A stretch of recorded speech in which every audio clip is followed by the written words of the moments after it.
is good? It's your boy Ty back here with another video. And in this video today, guys, we're going to go over and talk about all of the new cards that are getting released here in the Legendary Path Ben Wallace collection. We'll also be talking about Ben Wallace after we do get through all of them, if he is worth locking in for you guys. Now, reminder, this set does go towards Shaquille O'Neal, so you know, if you're somebody who you really want, if you're somebody that really wants Shaq or has been locking in the sets, here's what you are going to ultimately get. Now, we got to start it off at the bottom, work our way to the top. We're going to start off with gold Darren Collison, only 6 feet tall, 6'3" wingspan. Now, is that a red flag? A little bit, man. You're only 6 feet tall. You're going to struggle. 7'8" 3 ball, 83 speed, decent playmaking badges for a gold. I don't hate the card. I actually think this card for a gold is just fine. But again, I don't know what that Darren Collison base really is. Like, Tiago Splitter, an absolute garbage man in my team. 6'11". What does he do on the court? Absolutely nothing. You stink. I'll never sit here and hype up a card that stinks. And I'm telling you right now with Tiago Splitter, you stink. Tree Rollins up next, 7'1", 7'5" wingspan. Now, this is a little intriguing because he's super tall, right? 7'1", you can't teach height. Somebody once told me that, and that's the truth. Now, rebounding-wise, good, okay. Interior defense, good. Good defensive badges, gold anchor. The problem is the 26 speed, okay? That's the big problem I see here. Obviously, he's not going to be able to shoot. But, I mean, 26 speed is kind of crazy in my opinion. Like, you couldn't at least give him like 40, 26 speed. Like, I know defensively he's got some good badges, but 26 speed is kind of crazy. Jerry Stackhouse up next, 6'6", 6'7" wingspan. Not great defensively, absolutely horrible defensively. 79 3 ball, some decent badges. Vando base, which is slow. Holiday upper, which last year was not good.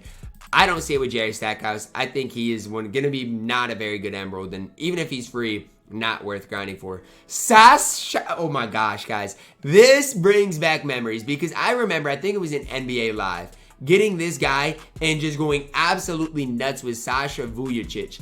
I mean, an 82 3 ball, great shooting badges, 77 speed. Yes, defensively he's absolutely horrible, but they gave him a good release again this year. KCP base is always one of the best. They gave him a great release. I'm loving this card. If you want a guy that's going to feel kind of, I don't want to say exactly like Mike Miller, because Mike Miller obviously is still going to have a higher 3 ball, but give you a similar feel to Mike Miller, it's Sasha Vujacic. I am excited to get this card, and hopefully for my Nobody Spent Squad series, I can add him.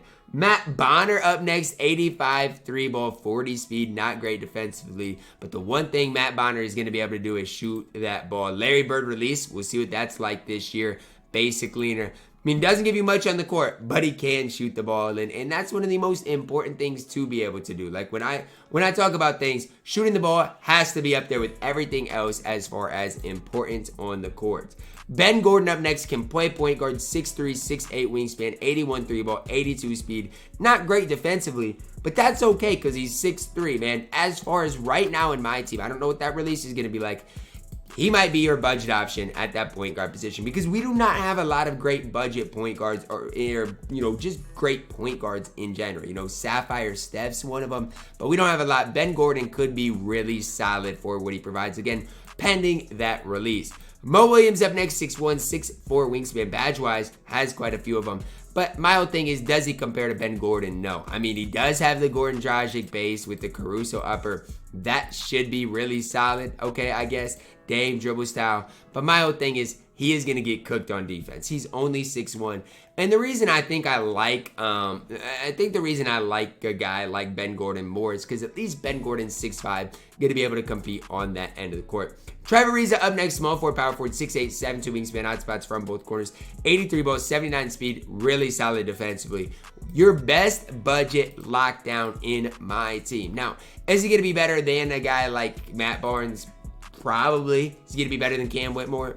Probably close, but probably not quite. But I'm telling you, he's on that type of level. I absolutely love this Trevor Ariza card. 6'8", one of your best 3-and-D guys in all of my team. Steve Nash up next, 6'3", 6'6" wingspan. Only a hot spot from the top of the key, so really not that great right there.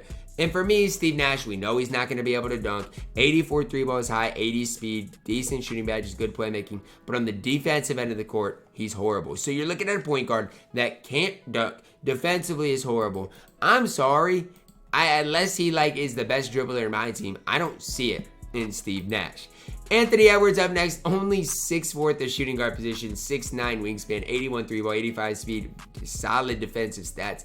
I mean, Ant isn't bad. I guess I haven't used him in his release yet this year, but he's only 6'4". I mean, I can't sit here and gas the card. Trevor Ariza is my favorite card in this set, and then after that, I like Sasha Vujacic for his specific level. So, is the set worth locking in? Well, here's your ultimate reward. Amethyst, Ben Wallace, 6'9", 7-foot wingspan.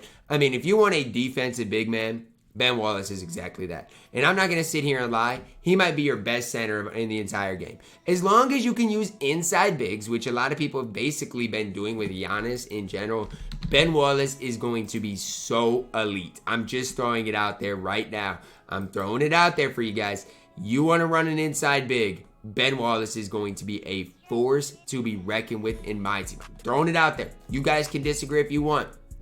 But if you're going for Shaq, Ben Wallace is one of the best rewards we've seen, probably outside of the Devin Booker Amethyst in the entire game. Compare him to Dirk, not even close. Ben Wallace, light years ahead of him. So, worth locking in, no. But if you lock him in, you got one of the best bigs in the entire game. Am I high on this set in general? I mean, not really. I think, obviously, if you're talking about the legendary path versus the Mirage set is way better. But you can, use some cards in this set, especially if they are grindable for free. Now, I guess at the time I'm recording this, I don't know if Trevor Ariza is going to be a card we can grind for or not. I gotta hope for that.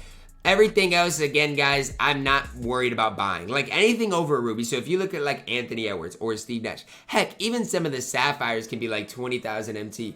That's just crazy for me to be spending. And I mean that in the nicest way possible. I love playing the game right now. I've worked my way up to a lot of MT. But if, to buy even the Shaquille O'Neal, man, it's a lot of money. Or to buy the T-Mac, it's a lot of money to kind of stay up to date. So definitely what I would encourage you guys to do is look at the grindable players first and foremost, right? If you can grind Trevor Ariza for free, awesome. If you can grind Sasha Vujacic for free, awesome. The cards you got to buy, unless you're locking in the set, I really wouldn't worry too much about it. Now, again, that's just my personal opinion. You guys can do what you got to do, and I'm not going to sit here and pocket watch you guys. I'm not, because look, it's none of my business. If you guys want to buy cards, again, do what you got to do to have fun at the end of the day. But I strongly advise against buying cards this early on in my team, because again, we're just going to continue to see better and better ones. That's going to wrap it up for our video, guys. Drop a like on it, subscribe if you're new, and as always, man, I love you guys, and have a blessed day.